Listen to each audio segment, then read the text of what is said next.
My name is Theda. I am a compulsive overeater. I weigh and measure 3 meals a day off the gray sheet. I write them down. I commit them to my sponsor. I don't eat in between no matter what. Abstinence is the most important thing I do in my life today, and I do it with the blessing of a power greater than myself, who I choose to call God. It is a privilege, a blessing, and a gift to be sitting in this seat. And I thank each and every one of you for that and for the opportunity to share my story with you today. One of the things I do is we all pretty much do, it's a tool. So I tend to keep the step of the month. So whatever month I'm in, I work on that step outside of the different step groups that I work in. So when I'm actually doing my 3 contact outreach, you may see something from a step based on the month. So there's a lot of you here who know me and a lot of you who don't. So I am going to stay in step 1, and I will tell my story through step 1, and we'll go from there. So step 1, we admitted we were powerless over food and that our lives become unmanageable. There is a section here that I would like to start, and it is discovering the fatal nature of my situation. I'm putting it back on myself, right? Then and only then do we become as open-minded to conviction and as willing to listen as the dying can be. We stand ready to do anything which will lift the merciless obsession from us. That's exactly who I was when I walked in. So I'm going to do a very back to basics tonight. And that is, I have been through all the rooms. That is FAA, OA. Oh my gosh. There was a day when I was visiting Gray Sheet, and I'm telling the truth, I was visiting. All I wanted was a jump start to go back to how. That's the way I said it. And there's somebody in this room who remembers me saying that. I just need a jump start because how and stuff is always working for some of these people. I don't understand, I stood outside of, and I use this phrase all the time in my personal life, in every part of my life. And I call it going into Greenwich House. Greenwich House was an office building on 5th Avenue in New York City. And I stood outside of that building and with tears in my eyes. And I said, you know what, God, I don't know if you exist or not. I really don't know. I'm assuming you do because that's the way I was raised. All I know is that I cannot continue to eat like this anymore. I can't do this anymore. Please, just don't let me have to be the smartest person. Don't let me have to have a judgment. Don't let me have to make somebody laugh. Just just keep my mouth shut and let me do whatever they say do. No opinion. They don't have to like me. They don't have to call me. They don't have to do anything. Just this time,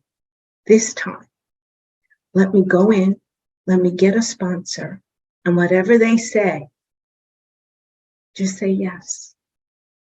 Just say yes. Just say yes.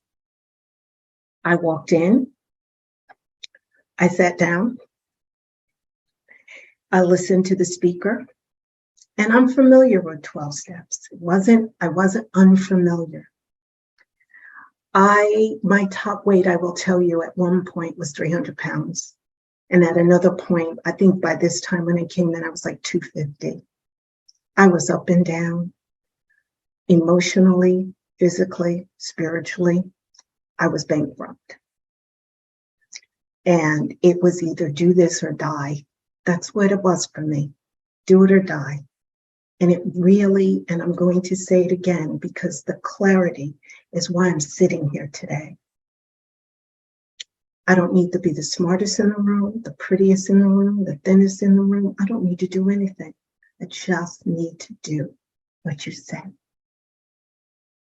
I walked out of that room with a sponsor. And when that person said, call me at this time, I said, yes.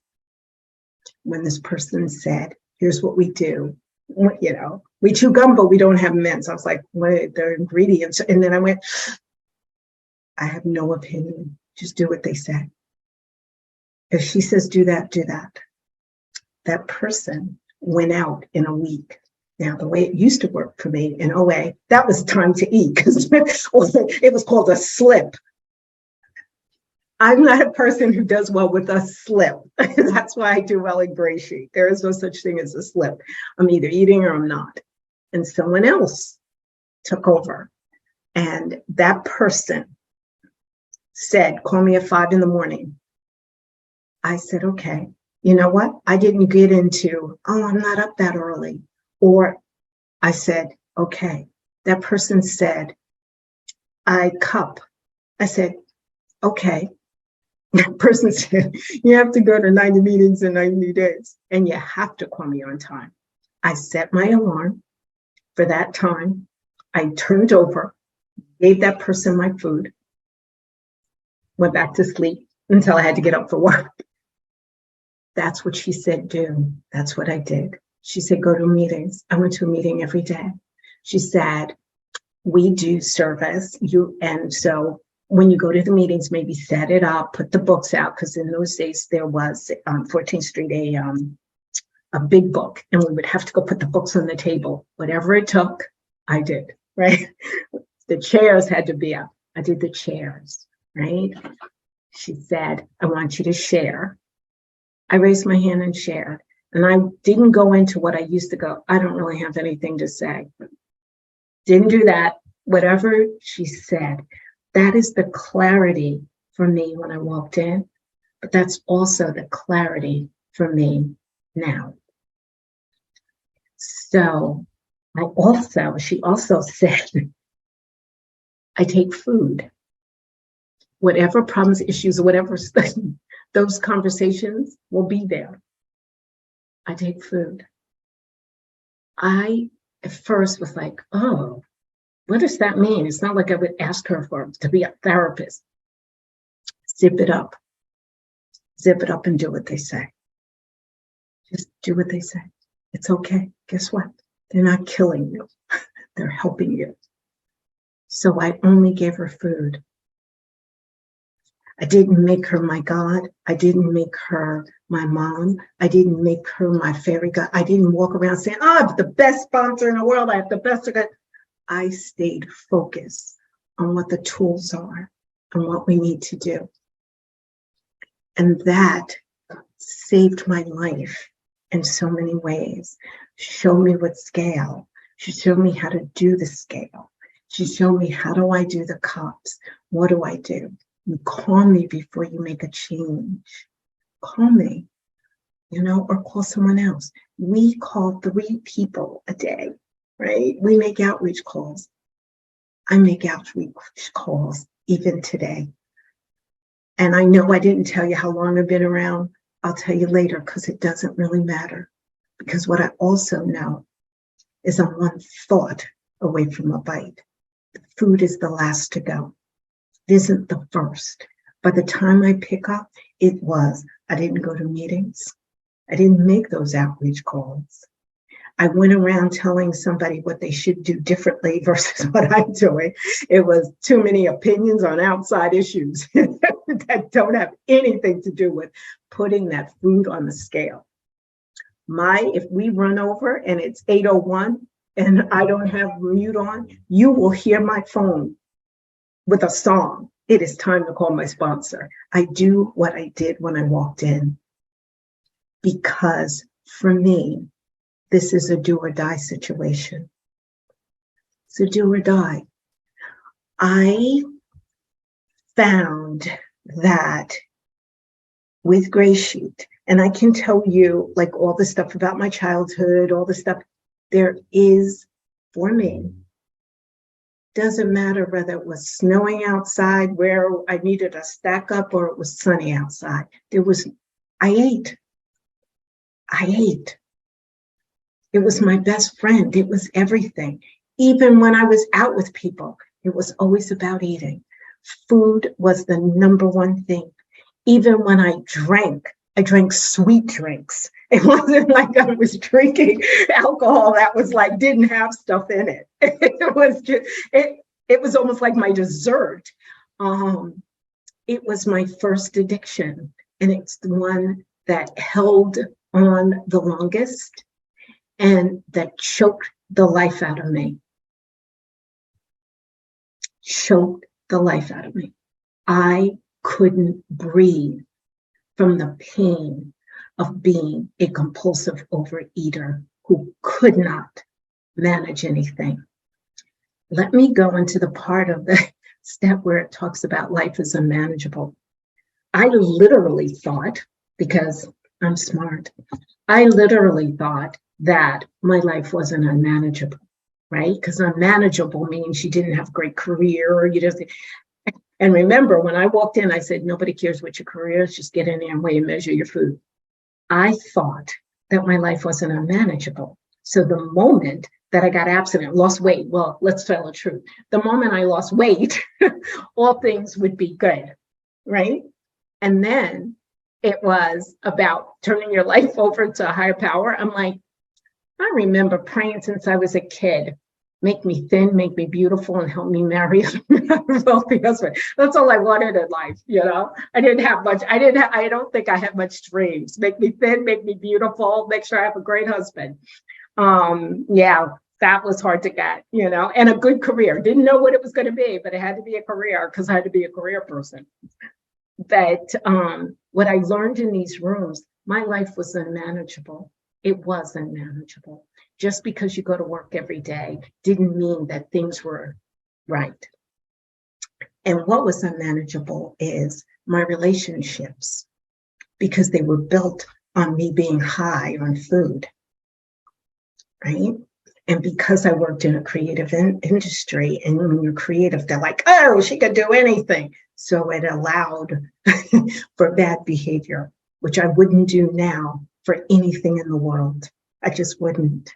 And if I ever find myself doing it, anyone knows me knows I will turn around and apologize, figure it out, even when I don't, and figure out where my side of the street wasn't very clean. Because that's the gift of abstinence. It gave me clarity. It showed me my life was unmanageable because of my attitude, because I was unable to function or to go somewhere without, and I call my food addiction getting high, because that's what it was like for me. I couldn't function without it. I had something everywhere. I could barely leave an office or a meeting without downing something. It was like a drug. And now I'm going to talk the rest about GreySheet. It is a beautiful program. And the one thing I say to everyone is, it's not about so much connecting so much about what I say or what I don't say. It is about not leaving. Because when you stay here, you'll connect to something that you need to hear. Even if it's not me, even if it's not this meeting, it's here. The magic of this program is not leaving. The magic of this program is, if you have 100-day ones, come back 101, because that may be your day. It's not giving up. The beauty and clarity is. You have 5 more minutes, Theda. Okay, thank you. The beauty of this rooms are, don't get stuck on hearing God, right? A lot of people will say that. Don't get stuck on any of the outside voices. The only thing we need is to weigh and measure our food. And then with that becomes a belief, even if it's the doorknob, even if it's the group. It's like somebody said, by the grace of God and this program, I weigh and measure my food. You don't have to believe what I have to believe, but don't leave. Just stay here. The clarity of how I can travel the world and actually be present. Who knew? I thought that when you went to Paris, and I'm looking at my lovely Sarah, that I'm supposed to eat all that stuff. But to be able to see the beauty of the city, the architecture, and walk around clean is amazing. It's amazing to be able to show up for somebody, to be able to take care of my mom in her late days instead of making her wrong for all the things she didn't do and forget all the things she did. You know, I tell everybody, if you can complain about your parentage, they probably did a good enough job, because people who didn't, they're so far away, they ain't complaining anymore. It's the rest of us. You did. So the beauty is the clarity of knowing there's another meal coming. The clarity of when I go to a grocery store and I look at what I purchase. The clarity of knowing that pandemic meant not shit to me, because I knew one thing: when it was over, and it would have been over, because that's life. That's what we know about weighing and measuring our food. I knew I'd come out abstinent, sober, and solvent. And in these rooms, that's the one thing I knew. That's all I needed to know. And that's all I do. I say, show up at a meeting, make your outreach calls. You don't have to have long conversations. Just make sure you make your outreach calls. They save our lives. Do service, any kind of service, anything. You know, it is just the outreach is a service. The sponsorship is a service. You know, be available. Be available. That's what this program asks, but that's what it also gives. It gives me the ability to love myself and to respect, forgive, and love you in a way that I couldn't do before, because I was too busy in society things. Well, who are they? What is that? No, I don't live my life like that anymore. Now I live my life with 3 scales, okay? Everybody who knows me, and I'm wrapping this up, knows that if I'm in your car, there has to be a scale in there. Everybody knows in my bag, I have a cup, measuring spoon. I have all my utensils. That's what I love about Wednesday night. We show our stuff. I have everything. I have scales everywhere, cups everywhere, backup, little cans. And one of my friends was laughing because she said, "Doesn't you have 40 cans of?" I said, "Well, you don't ever know. Every time I turn around, there's storms. What if something and electricity's gone and I'll need to open?" You know, it is the beauty, because when I take care of that, that's showing how I take care of life.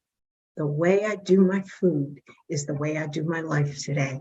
That's what makes it unmanageable. That's what makes it manageable and not unmanageable.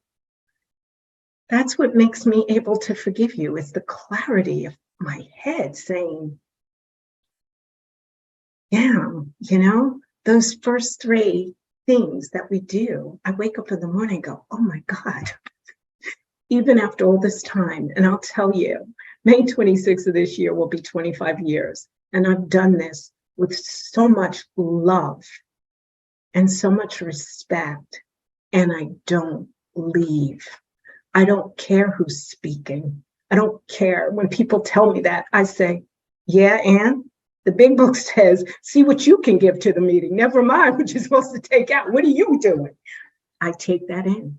It says, never mind about your intentions. What about your actions? My actions, somebody asks me, I show up. I do the best job I can. And I don't make you wrong because I'm nervous or because I'm going. I don't live in a manageability.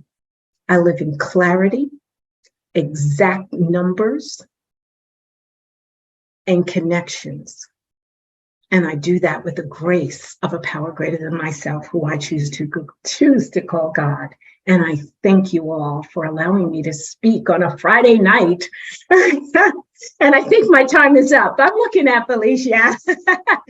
Am I good? That's it, honey. Okay, thank you so much.